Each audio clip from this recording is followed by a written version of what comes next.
My name is Bridget, and I'm about to tell you how my sister tried to steal my $800,000 house just 3 days after my husband's funeral, using a 1-year-old baby as her weapon. She thought grief had broken me. She thought I'd be too weak to fight back. But what she didn't know was that my late husband Adam had predicted her betrayal months before his death and left me everything I needed to expose her lies in front of 20 witnesses at a child's birthday party. The moment she pulled out that forged will, claiming her son Lucas was Adam's secret child, I almost laughed. Because tucked safely in my phone were medical records that would destroy her elaborate con in seconds. Before we dive into this family betrayal, please take a moment to like and subscribe, but only if you genuinely enjoy stories about justice being served. I'd love to know where you're watching from and what time it is there. Drop a comment below. Now let me take you back to where this nightmare began, the day Adam died. It was a Tuesday morning in March, when I woke up to silence. Not the peaceful kind, the wrong kind. The kind that makes your heart stop before your brain catches up. Adam always snored softly, a sound I'd complained about for 12 years of marriage. That morning, there was nothing. Adam? I touched his shoulder. Cold. Too cold. The aneurysm had taken him in his sleep. One moment he was there, the next, gone. No warning, no goodbye, just silence. The next few days blurred together, funeral arrangements, flowers, casseroles from neighbors, and Cassandra, my younger sister, suddenly everywhere. "I'll handle the caterers," she said, taking my phone before I could respond. "You need to eat," she insisted, pushing another plate at me. "Where does Adam keep the important papers?" she asked on day 2, rifling through his home office. I was too numb to question her sudden helpfulness. Cassandra and I had never been close. She'd always resented that I married well, that Adam and I had built something solid while she jumped from one failed relationship to another. But grief has a way of making you stupid, making you grateful for any hand that reaches out. "The lawyers will need the deed to the house," she said, opening drawers in Adam's desk. "And his will. You know where he kept the will, right?" "Everything's in the bank safety deposit box," I mumbled, not really paying attention. Adam was meticulous about that stuff. She paused, her hand frozen on a drawer handle. "Everything?" "He said it was safer there. Said he'd seen too many families torn apart by missing documents." Cassandra's jaw tightened for just a second. Then she smiled, that practiced real estate agent smile she used on clients. Smart man, always thinking ahead. What I didn't tell her was that Adam had given me very specific instructions about those documents. 3 weeks before his death, he'd sat me down, completely serious. "If anything happens to me," he'd said, "don't let anyone pressure you about money. Not even family, especially not family." I'd laughed it off then. Adam was only 40, healthy, successful. We had time. We didn't. The day after the funeral, Cassandra showed up at my door at 7 a.m. with coffee and Lucas on her hip. "You shouldn't be alone," she announced, pushing past me into the kitchen. Lucas missed his Aunt Bridget. Lucas was adorable, all chubby cheeks and grabbing fingers. But something felt off about Cassandra's sudden sisterly concern. She'd barely visited in the past year, and now she was here every day. "You know," she said, settling Lucas in his high chair. "Adam always loved Lucas. Said he reminded him of himself at that age." I frowned. "Adam barely saw Lucas. You guys came to, what, 2 dinners last year?" "Oh, he saw him more than you knew." She busied herself with Lucas's breakfast, not meeting my eyes.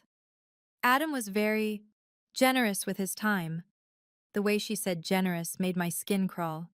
"Speaking of generous," she continued, "have you thought about what you'll do with this big house, all alone? It must be worth, what, $800,000 now? Maybe more?" "I'm not selling." "Of course not. Not right away. But eventually, I mean, the maintenance alone must be crushing, the property taxes, the utilities." She pulled out her phone, suddenly all business. "I ran some numbers.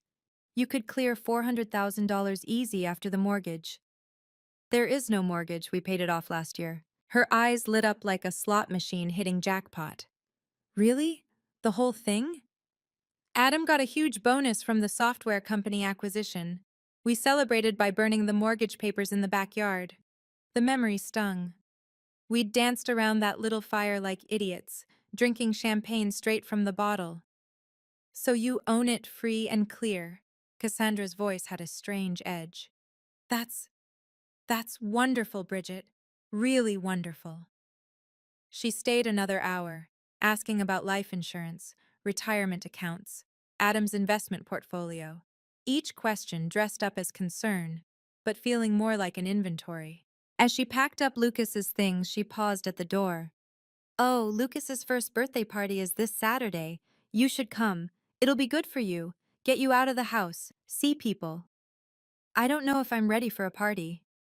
It's not a party, just family and close friends. Please, Lucas would want his aunt there. She squeezed my hand. We're family, Bridget. We need to stick together now. I should have heard the threat in those words, but all I heard was my little sister, finally trying to bridge the gap between us. Okay, I said. I'll come. That night, I sat in Adam's office, surrounded by the ghosts of our life together. Every corner of this house held a memory. The kitchen island where he'd proposed over Chinese takeout. The master bathroom we'd renovated ourselves, fighting over tile colors. The spare bedroom we'd painted yellow, then repainted white, when the fertility treatments failed. This house wasn't just property. It was our entire marriage, built into walls and floors. $800,000. That's what Cassandra saw when she looked at my home. A number on her real estate calculator. But for me, this was where Adam taught me to make his grandmother's lasagna, where we slow danced to Sam Cooke at 2 a.m. when neither of us could sleep, where he held me through 3 miscarriages and whispered that we were enough, just the two of us. I pulled out our financial folder. Adam had insisted on paper copies of everything. Our savings, $50,000, life insurance, $250,000. Enough to live on for a while, but not forever. At 38, I had decades ahead of me. The house was my security, my stability. If I lost it, I'd lose everything. My phone buzzed. Cassandra again. Just thinking, you should probably get Adam's will from the bank before Saturday. You know, just to have everything sorted, peace of mind. Why Saturday? Why before Lucas's party? Another text. Mom's been asking about your plans. She's worried about you rattling around in that big house alone. Then another. BTW. Lucas has been saying Dada a lot lately. Isn't that sweet? Even though his father's not around. That last text made me pause. Cassandra had never told anyone who Lucas's father was. She'd shown up pregnant 18 months ago, refused to name the dad, and had Lucas on her own. Mom had theories. A married man, probably. Someone who couldn't or wouldn't claim the baby. But why mention it now? I walked to the window, looking out at the backyard where Adam and I had burned those mortgage papers. He'd been so happy that night. But also, relieved? Like we'd crossed some finish line I didn't know we were racing toward. Always keep the receipts, Bridget, he'd said that night, holding me close. Always keep proof of what's yours. At the time, I thought he meant the house papers. Now, standing in his empty office, I wondered if he'd meant something else entirely. Thursday morning, my mother called. Cassandra says you're being stubborn about the house. I nearly dropped my coffee. What? She's just worried about you, sweetheart. That big house, all those memories. Maybe a fresh start would help. Mom, Adam's been gone a week. I'm not selling our home. No one's saying sell, but maybe share? Family helps family, Bridget. Cassandra's struggling with Lucas on her own. She makes good money in real estate. The market's been slow.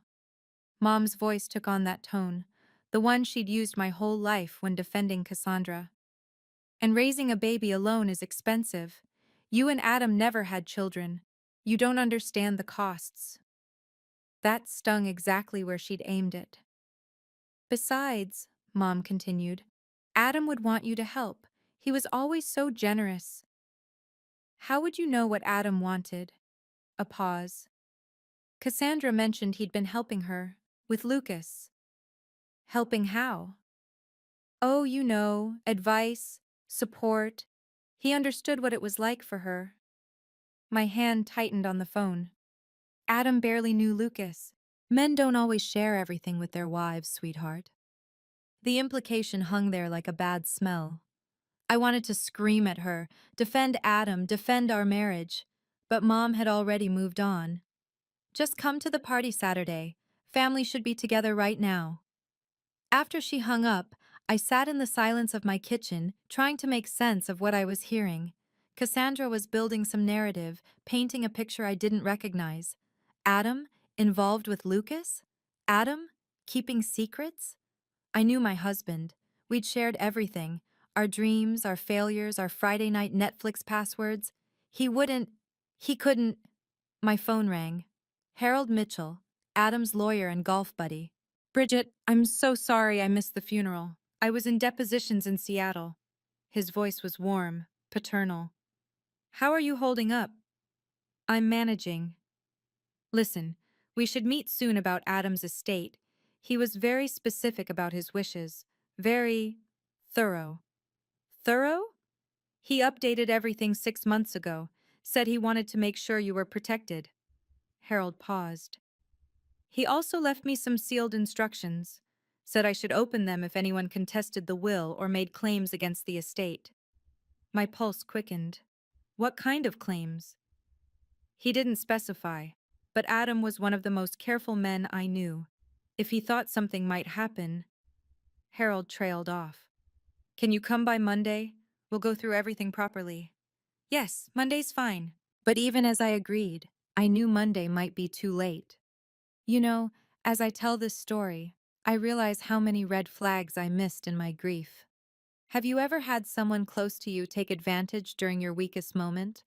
I'd love to hear your thoughts in the comments below. And hey, if you're finding value in this story, if it's resonating with you, please hit that like button. It really helps others find these stories too. Let me know where you're watching from. It's amazing how universal these family dynamics can be, whether you're in California or Kentucky, New York, or New Mexico. Now, let me tell you about the party that changed everything. Saturday arrived gray and drizzling, fitting weather for my mood. I sat in my car outside Cassandra's rental house, watching guests arrive with wrapped presents and cheerful smiles. Normal people living normal lives, while I was walking into something that felt increasingly like a trap. Inside, the living room was transformed into a circus theme. Bright balloons, a banner reading, "Lucas is one," and about 20 people I half recognized. Cassandra's work friends, some cousins from Mom's side, neighbors. Bridget! Cassandra swooped over, air-kissing my cheek. She wore a red dress that screamed, "Look at me." You came! I said I would. Everyone.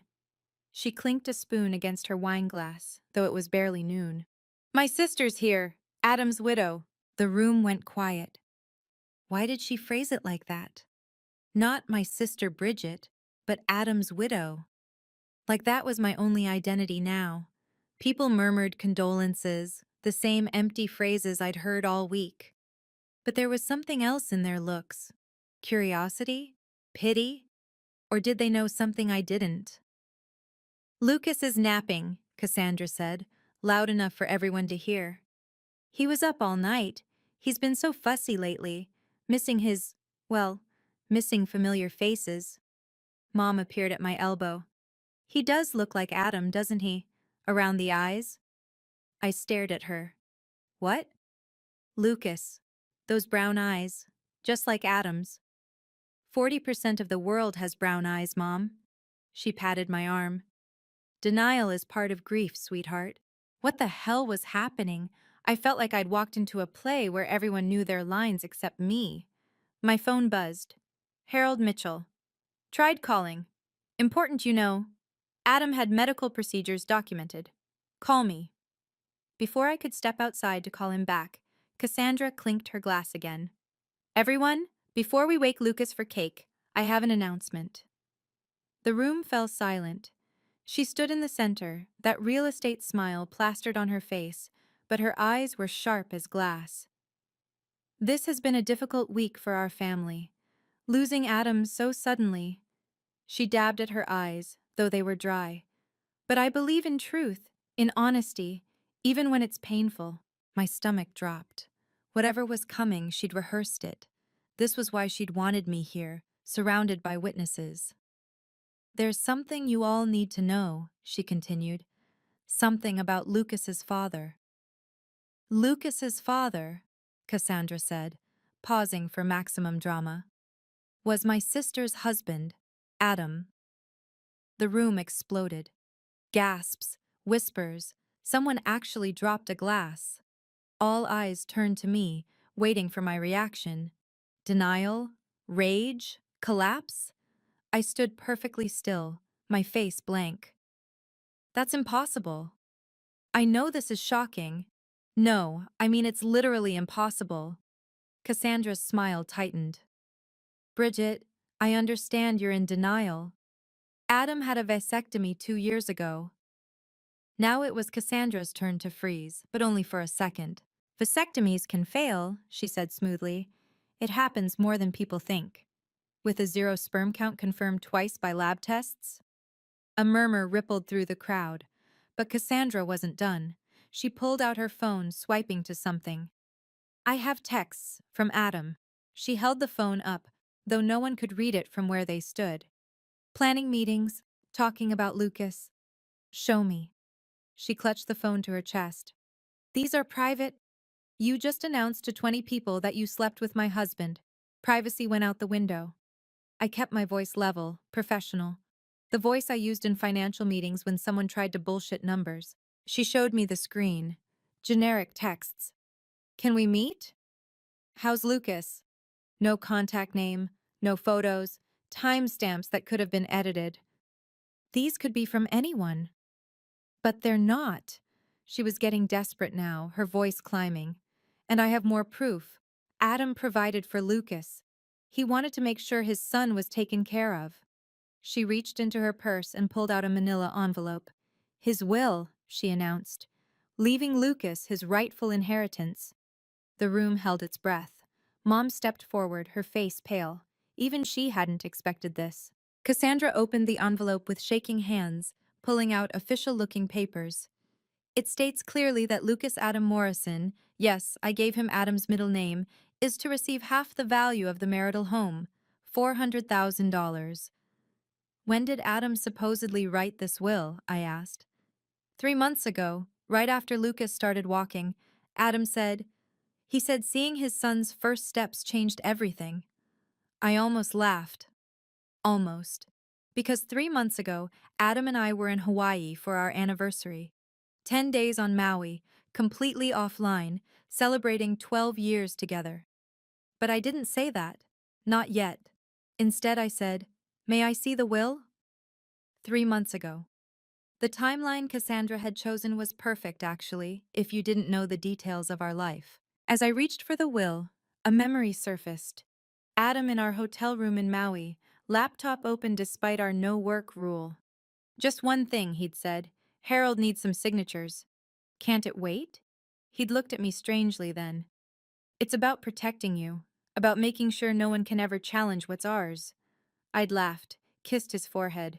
Who would challenge anything? We don't have enemies, Adam. Sometimes, he'd said quietly, the people who hurt us most are the ones we'd never suspect. Now, standing in my sister's living room with 24 eyes on me, those words felt prophetic. Actually, I said, not taking the papers yet, before I look at this will, can you tell me which lawyer prepared it? Adam only worked with Harold Mitchell at Mitchell and Associates. Cassandra's eye twitched. He used someone else for this. For discretion. What firm? Does it matter? Legal documents always matter. I finally took the papers, noting how Cassandra's hands trembled as she released them. The will was impressive, Professional letterhead from Johnson Legal Services. Adam's signature looked close, very close. But I'd watched my husband sign 1,000 documents over 12 years. The way his A curved, how he dotted his I's with a tiny dash instead of a dot. This was good, but not perfect. This is dated March 15th, I said. Yes. The day we flew to Hawaii. He must have signed it before. Our flight was at 6 a.m. This is notarized at 2 p.m. I looked up at the crowd, making eye contact with several people. We were somewhere over the Pacific Ocean. Cassandra's face flushed. He could have signed it earlier and had it notarized. That's not how notarization works. The notary has to witness the signature. I turned to page 2.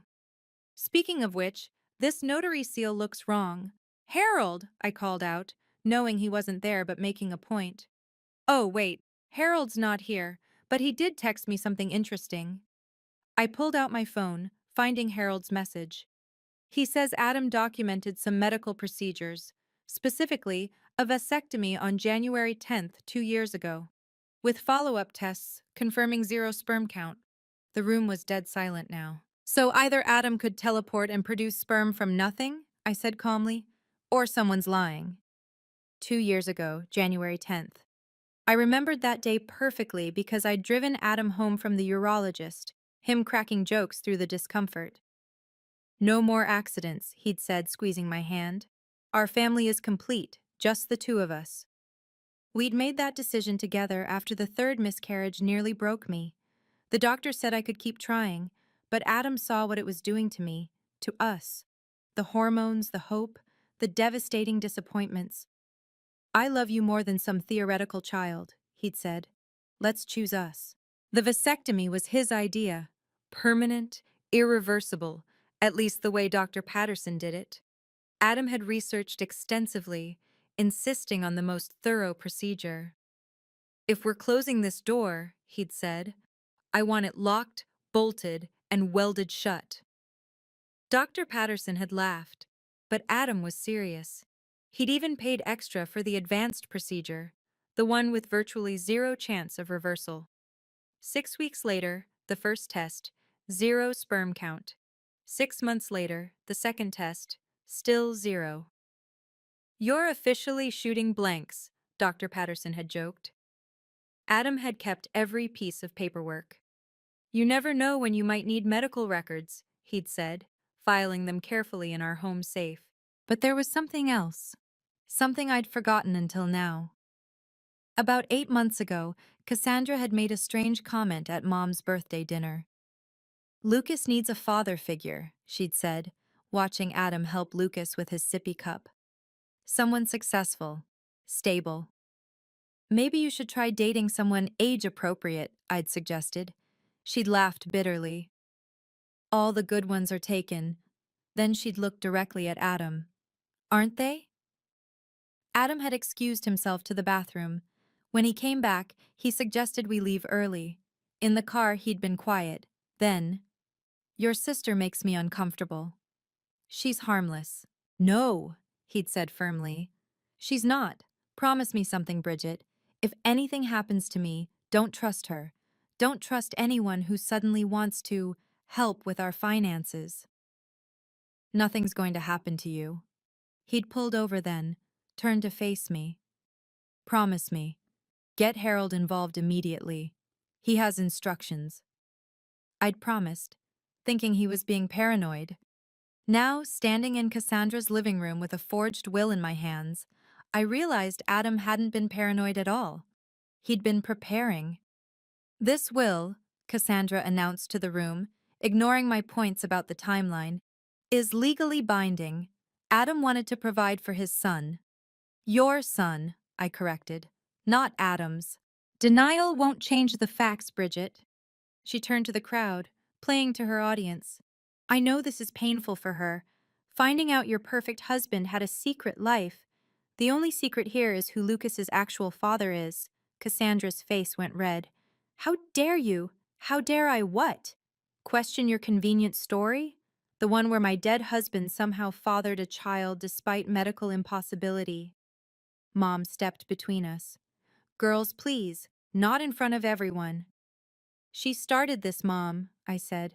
She chose to make this announcement at a baby's birthday party. Because I knew you'd never discuss it privately, Cassandra's voice cracked. You've always thought you were better than me. With your perfect marriage, your perfect house, your perfect life. So you decided to destroy my husband's memory? I'm telling the truth. Then you won't mind if we do a DNA test. The room went silent again. Cassandra's mouth opened, closed, opened again. You can't test DNA without Adam. Actually, you can. Adam's parents are still alive.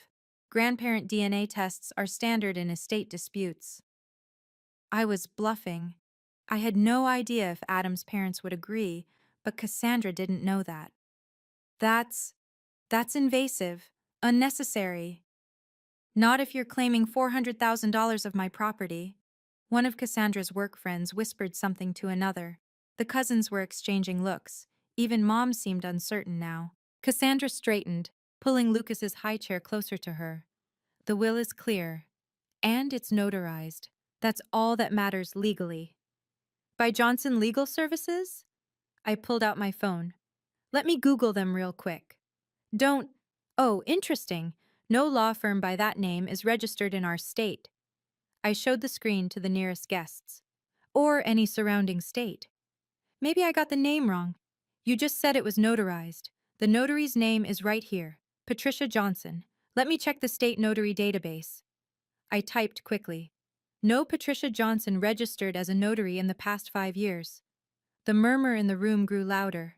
Someone said, "That's fraud." Another whispered, "Forging legal documents is a felony." Cassandra's hands were shaking now. "You're lying. You're making this up because you can't accept—" "I'm stating facts, unlike you." "Even if the vasectomy is real," Cassandra said desperately, "procedures fail. Lucas exists. He's here. He's real." "No one's denying Lucas exists. Just your story about his father." The room was dividing now. Some guests edging toward the door, others leaning in for the drama. Mom stood frozen between us, her face pale. "Bridget," one of the cousins said gently, "maybe you should go. This is Lucas's party. That she invited me to specifically for this ambush." "It's not an ambush. It's the truth." Cassandra was almost screaming now. "Adam loved me.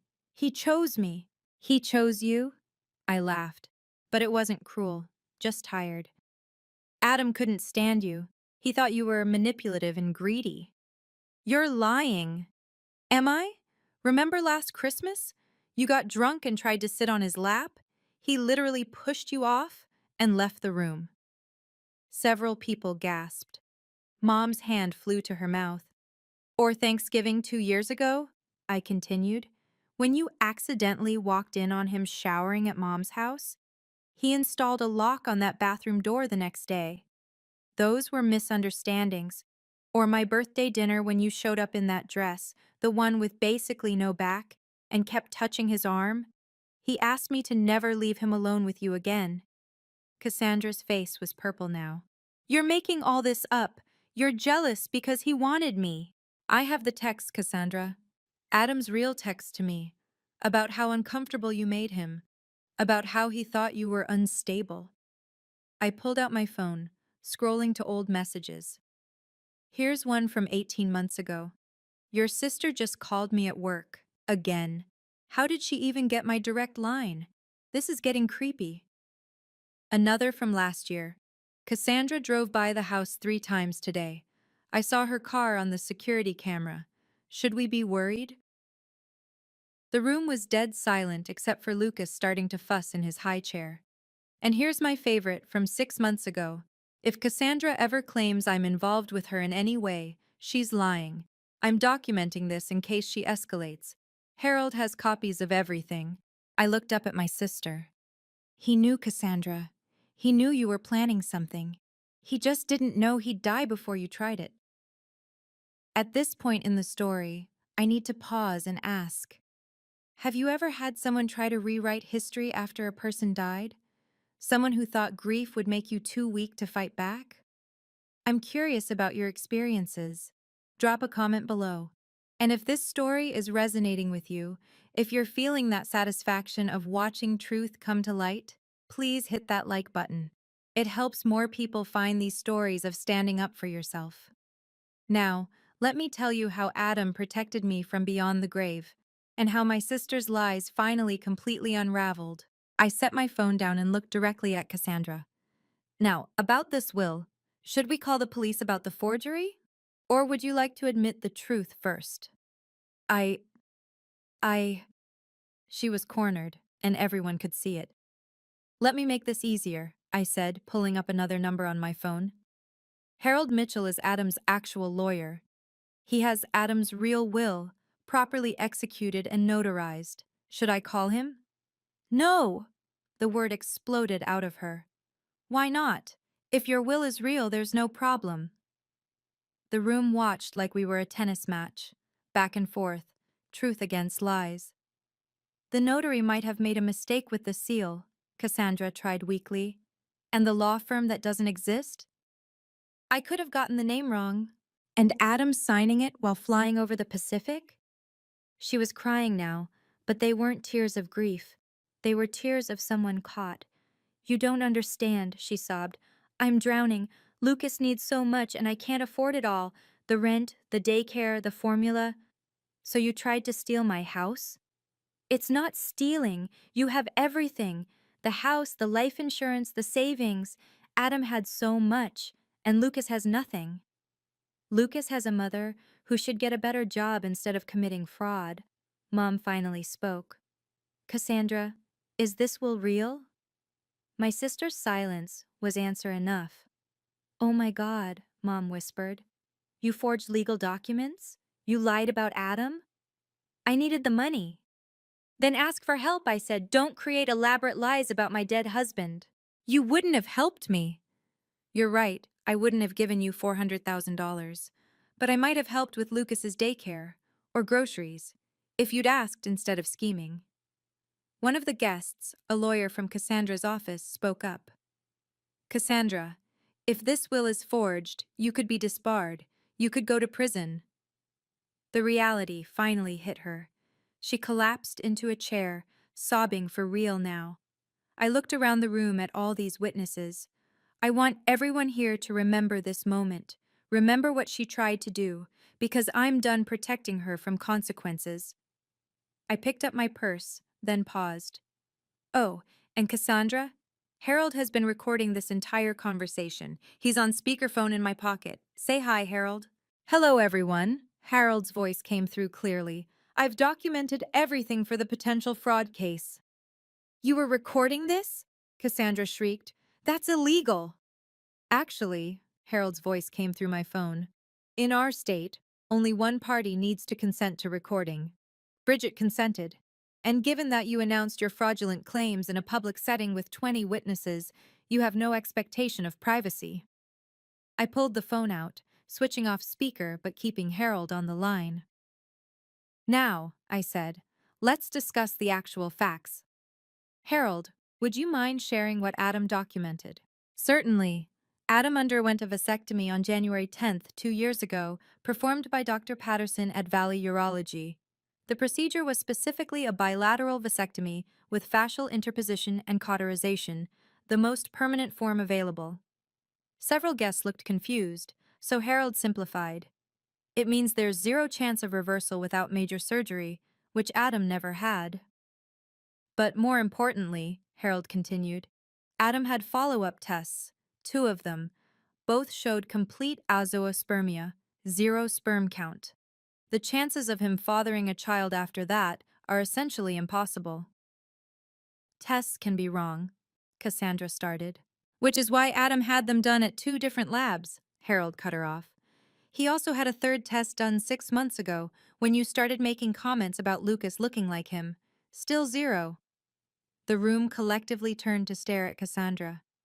He knew, she whispered. He suspected you might try something, Harold said. That's why he updated his will 6 months ago with very specific language. He also wrote a sealed letter to be opened if anyone contested his estate or made claims of paternity. What does the letter say? Mom asked quietly. I can't share the full contents without Bridget's permission, but I can say this. Adam documented every inappropriate interaction with Cassandra over the past 2 years. Every unwanted advance, every suspicious comment, every time she showed up at his office uninvited. Cassandra's work friends were backing away from her now. The cousins looked horrified. Even Mom had stepped away. He also included security camera footage, Harold added, of Cassandra attempting to enter their house when no one was home, 3 separate occasions. I was checking on things, Cassandra protested. With the spare key you had made without permission? I asked. Yeah, we knew about that too. Adam changed the locks and installed cameras because of you. Lucas started crying, the only innocent person in this mess. Despite everything, I felt sorry for him. None of this was his fault. Harold, I said, can you come to the house? I think we need to handle this formally. I'm actually in my car outside. I thought you might need backup. The room stirred. Cassandra's face went white. 2 minutes later, Harold Mitchell walked in, 62 years old, silver-haired, carrying the authority of 40 years in law. He had a briefcase and a presence that made everyone stand a little straighter. Ms. Morrison, he addressed Cassandra formally, I need you to understand the seriousness of your actions. Forging a will is a Class C felony in this state. It carries up to 5 years in prison and $10,000 in fines. I didn't. You presented a forged document with intent to commit fraud. 20 witnesses saw you. He pulled out a folder. This is Adam's actual will, executed properly 6 months ago. Would you like me to read the relevant sections? Cassandra said nothing. Harold opened the document.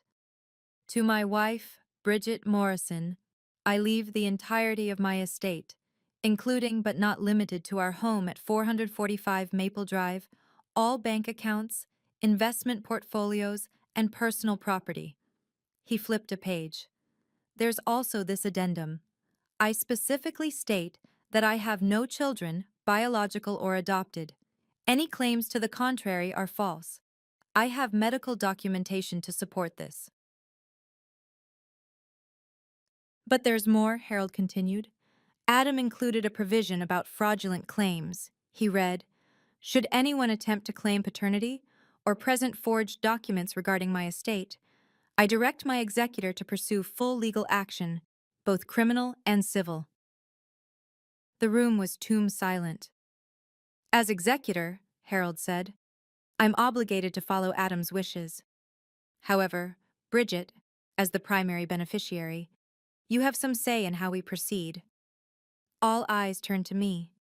I could destroy Cassandra, press charges, pursue the fraud case, probably send her to prison. Lucas would grow up with his mother in jail. But I thought about Adam. What would he want? Not revenge, but protection. Not cruelty, but justice. Here's what's going to happen, I said.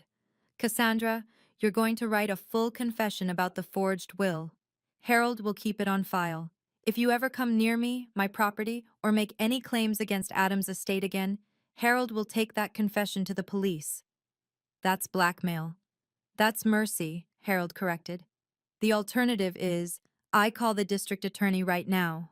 Cassandra looked around the room desperately, searching for an ally, but everyone had stepped back, creating a circle of space around her like she was contagious. Mom? She pleaded.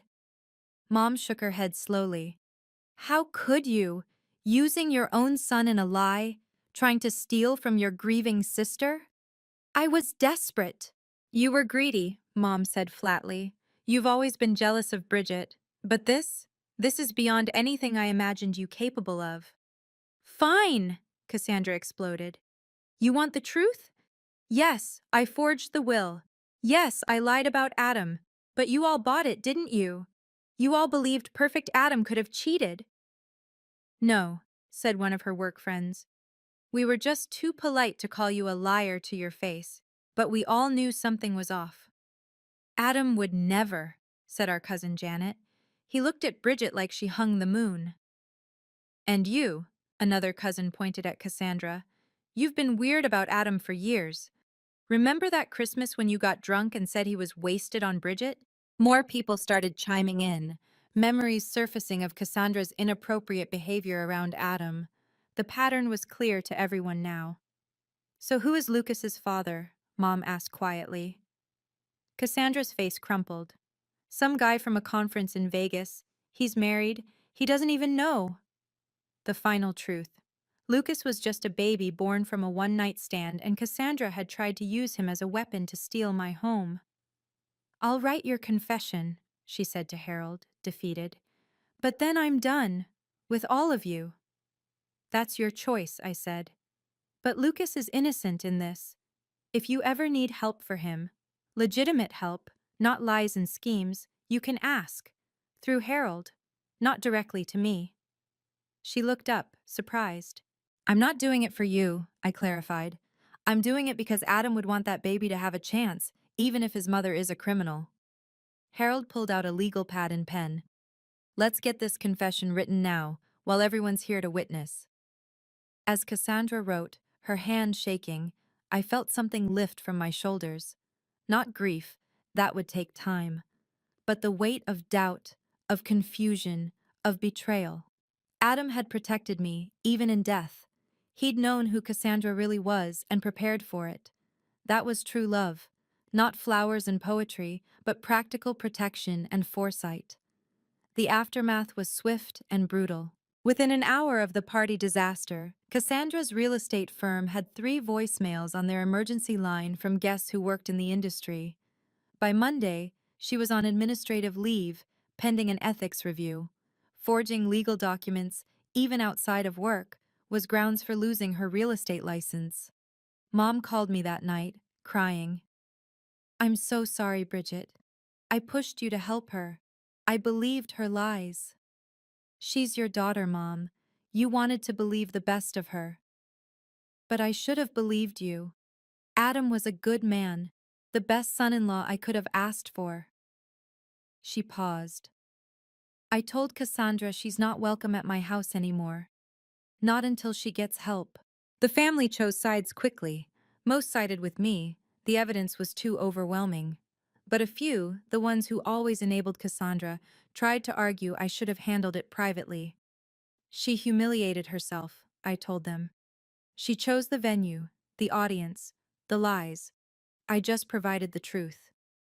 Harold filed the confession with multiple safeguards. Copies went to his office safe, my bank deposit box, and a third location Cassandra didn't know about. If she ever tried anything again, she'd face immediate prosecution. But the real vindication came a week later when Harold opened Adam's sealed letter. It was 3 pages, handwritten, dated 6 months before his death. My darling Bridget, it began, if you're reading this with Harold, it means Cassandra has tried something, and I'm not there to protect you. I'm sorry for that, but I'm not sorry for preparing for it. He detailed everything, every uncomfortable encounter, every suspicious question about our finances, every time she'd joked about what would happen if something happened to him. She once asked me completely seriously if I'd ever considered having an affair. When I said absolutely not, she said, "But what if Bridget never found out?" That's when I knew she was dangerous. The letter continued. I've taken precautions. The vasectomy was partly about us choosing our path, but also insurance against any claims. I've documented everything. Harold has video files, emails, even a recording of her propositioning me at last year's Christmas party. You are the only woman I've ever loved, will ever love. Don't let anyone, especially Cassandra, make you doubt that. I chose you every day for 12 years. I choose you still. I cried reading it. Not from sadness, but from the sheer relief of being known, protected, loved so thoroughly. 3 weeks after the party, I made a decision that surprised everyone, including myself. I sold the house, not because Cassandra had tainted it, but because Adam and I had built that life together. Without him, it was just walls and memories. I found a smaller place, still nice but more manageable, the kind of place where I could start fresh. The sale netted 820,000. The market had gone up. I put most of it into investments, following the plan Adam and I had made years ago. But I did something else too.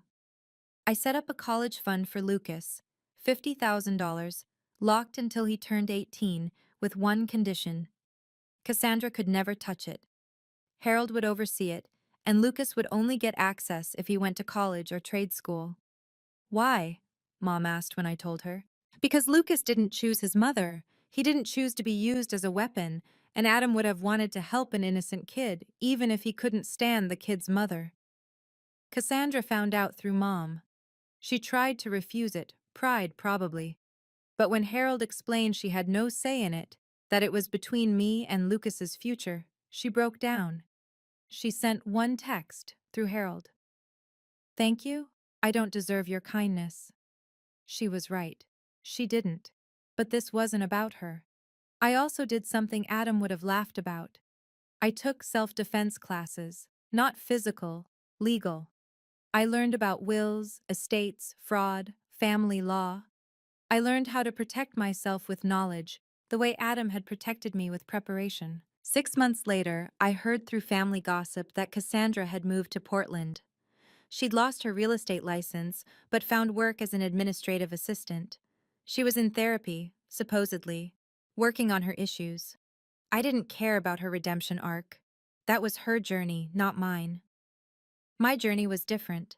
It was about learning to live with grief while honoring love. It was about being strong enough to enforce boundaries while compassionate enough to help an innocent child. It was about becoming the person Adam always believed I was: capable, strong, and unwilling to be anyone's victim. The house on Maple Drive sold to a young couple expecting their first child.